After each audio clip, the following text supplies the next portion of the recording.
Hello, hello. It is week 6, and we've got two more sections for the CAD calendar this week. Section 7, part modifications, and 8, advanced part modeling. This part right here, part modifications, section 7 is going to look very familiar. Fillet, chamfer, linear patterns, circular patterns, things like that. And they are the exact same tools, but this time in 3D features.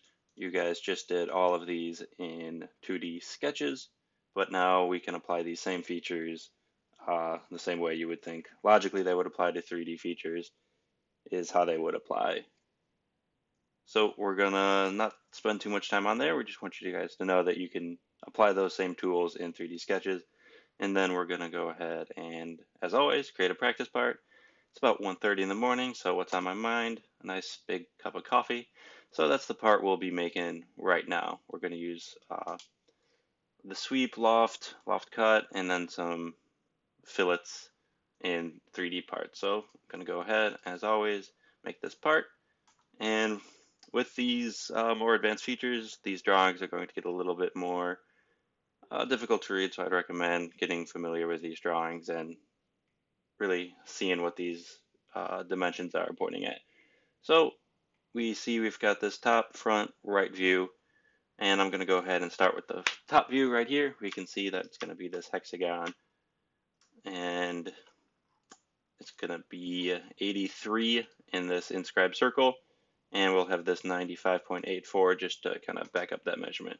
So I'm going to start a sketch, units MMGS, just what we should always do to start our sketches. Top plane, polygon tool, we're very familiar with this at this point. We should be pros at making everything fully defined. And I forgot what that's going to be, 83. 83.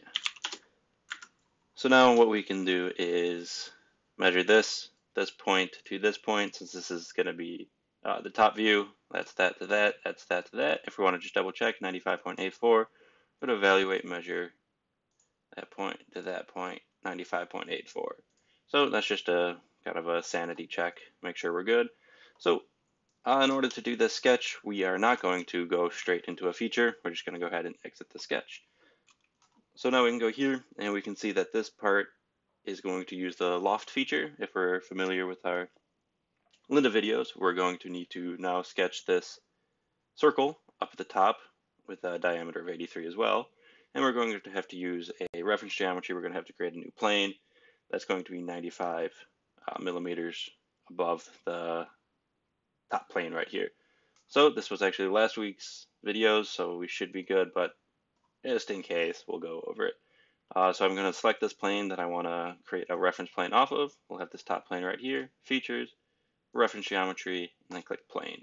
And then that'll make us a brand new plane, and then however much we want to create it offset, and that'll be 95. We could enter 95 here. I'm going to go ahead and kind of talk you through another way of doing it. I can't really show you.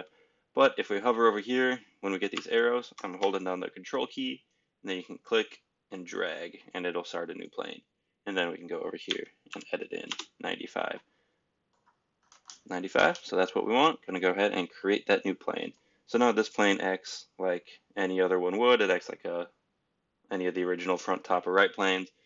And on this plane, I'm going to go ahead and draw this top sketch, which is this circle with a diameter of 83. So I'm going to select it, sketch on it, go normal to it, and sketch out this circle, dimension it, 83.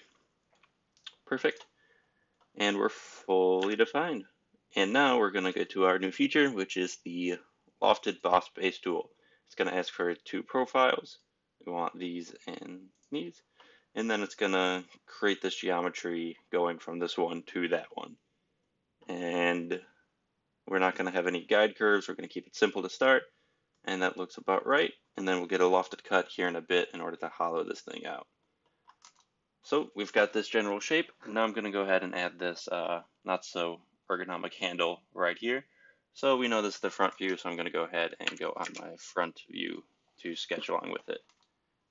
So if we watch these Linda videos, we should identify that this is prime swept or sweep material, this tool right here. So we're going to go ahead and draw this center line, or this dashed line right here, to be its profile.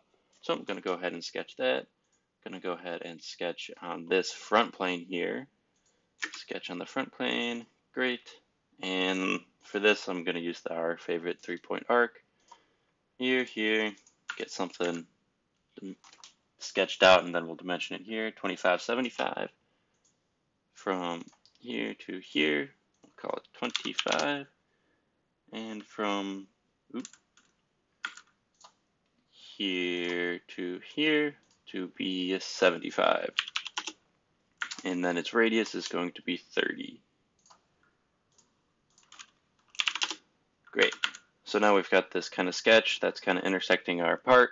And then we're going to go ahead and exit the sketch and go to the swept tool right here. And we are going to use the circular profile. We can kind of just tell that it's the circular profile, and we can tell it's going to be a diameter of 9 from this right here, which is the top view of this. So we can go ahead and do just a circular profile, and it already had my profile selected. And then we're going to just drop it down 1 to be 9. Perfect. And then we've got this nice handle coming out of our part. And then we can see here we want a 1mm fillet where the handle intersects or comes in contact with the mug. So in our features tab, I'm going to go to fillet, change this to 1. A lot of people have this preview as no preview on as default. It's really handy to click the full preview so you can see these yellow previews. It's kind of odd why it's off by default, but if you're not getting them, that's where you would go. So I'm going to go ahead and select all these lines where the mug handle intersects, and that looks good. And now I've got this fillet right here connecting the handle to the mug. So last thing we got to do is make it something that can hold some liquid. So we can see we're going to need another reference plane. This is going to be the loft cut. And we're going to make another reference plane that's going to be 5mm off of the bottom. So we should be pretty good at that. To make a new reference plane, I'm going to select this one, go to reference geometry plane, switch the offset, and we're going to make it 5. Perfect. So that's going to be 5, and then we're going to have a circle at the bottom with a diameter of 80. So I'm going to sketch on that brand new plane and make a circle with diameter 88. Great. And now we're going to have this opening up at the top here to be 73, which is again going to be a circle with diameter 73. So I'm going to sketch on this top plane. I'm still in this sketch. I'm going to go ahead and exit it. Choose that, sketch. Go ahead and sketch on, and I'll go normal to it. It's going to be really handy. This is where the mouse comes in, because when we're messing with all these planes, the normal to is going to have the exact same angle for all these planes. So this is where you can really tell what you're sketching on. So normal to it, and then this is 73. Gonna go ahead and double check. 73, yes. Rather than do this Smart Dimension 73, there's another tool I wanted to show you guys, which is this one right here, the offset entities.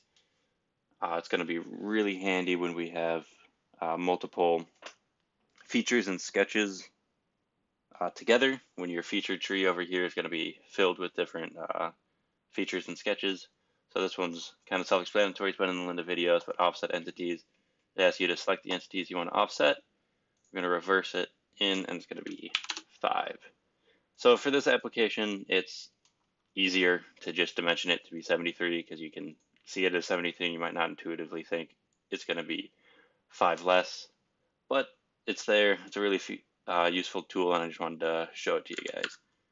So we've got that. We're fully defined. We've got our bottom one here. I'm going to exit the sketch, features, and then we need a lofted cut right here. It's the same way as the loft boss base, and it's going to ask for our profiles. It already has our latest sketch selected, and we're going to choose this bottom one we did earlier, and it's going to cut right through and make this nice opening.